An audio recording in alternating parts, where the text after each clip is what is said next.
The thing you find when you first wake up is that you've always been there. That's the first thing you notice, that actually, I know this, but we haven't recognized it as that. We've thought it was something else. So the first thing you notice is, this feels ordinary and it feels extraordinary at the same time. So the waking up process is much more about your perception just starts to get much more finely attuned, and you start to see that there is something existing all the time that is awake. And I call it the I am presence that's dwelling in this all the time, you know.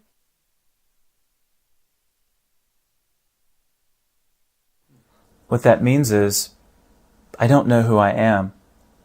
But what I mean by that is,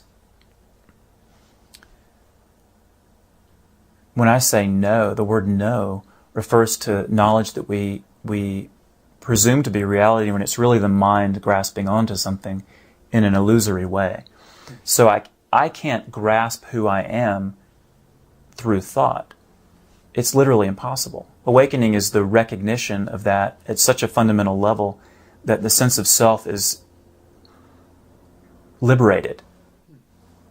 And you don't lose your personality. Like there's a personality here. It's just not who I ultimately am. Before that happens, there's a sense of anxiety. I would say that was my sense. That's what was so dissatisfying about my experience, was that I assumed that I was a separate entity.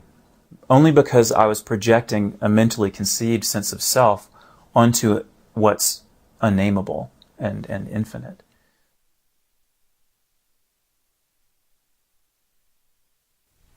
So I experienced everything of my life like a book going. It seemed like it was that fast. It all went before me. So obviously your mind cannot perceive all that quickly. So it was an experience. I experienced all that, everything that I was not. So I'm going, okay, that's interesting. I said, okay, if this is everything that I am not, who am I?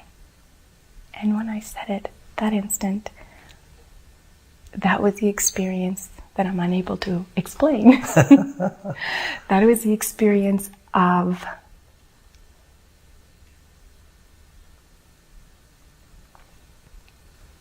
abyss. It was the experience of I have no idea where the mind went in that time frame or what the time frame was. But there was no intelligence, no cognizance, nothing but pure experience of this invisible energy.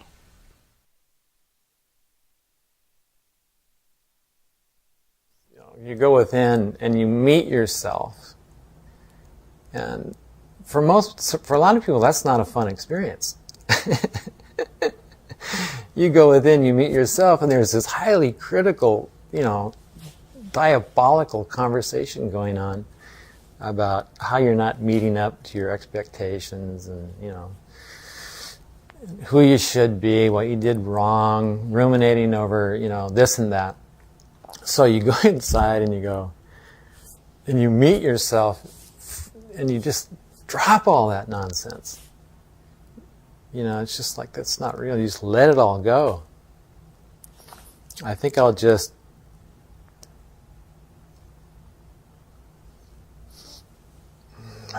be. I think I'll just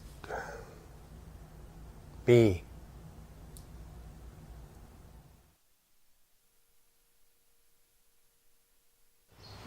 Incidentally, enlightenment for me means the annihilation of the ego.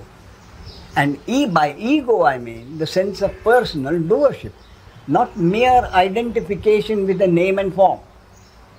That is where misconception arises.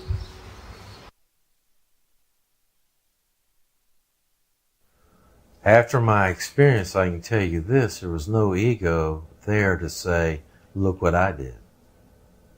Look what I accomplished. The functional ego remains. It must, or the body will just keel over.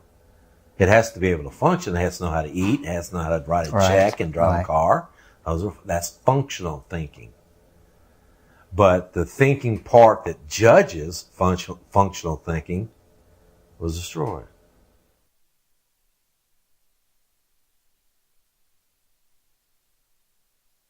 Suddenly awakening occurs and you slip into non-experience and you realize that everything that you thought was true is actually a dream.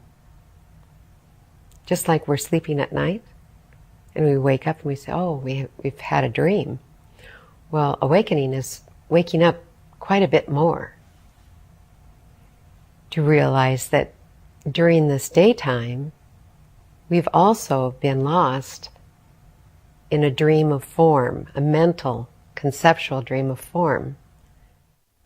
And suddenly it's like being in a dream, wide awake in a dream, but knowing I'm dreaming. And this is all me, I'm creating this. Yet also knowing, if you take the dream analogy further, this is still part of the dream. So this isn't even here. So where am I? I am this mind, this being that's dreaming all of this. And that's as far as the knowledge seems to go. Because you can have a knowledge this is a dream, and therefore as it's just a dream, my own emotional state determines what's going to happen next. The fact is I'm still in the dream. I am still here. And I still have certain rules I have to abide by. I still have to eat, still have to go to the toilet, still have to sleep, still have to go to work if I do, still have to interact and avoid cars whizzing up the road. I'm still here in the dream, yet I'm wide awake in it. I know I'm dreaming, and I'm wide awake.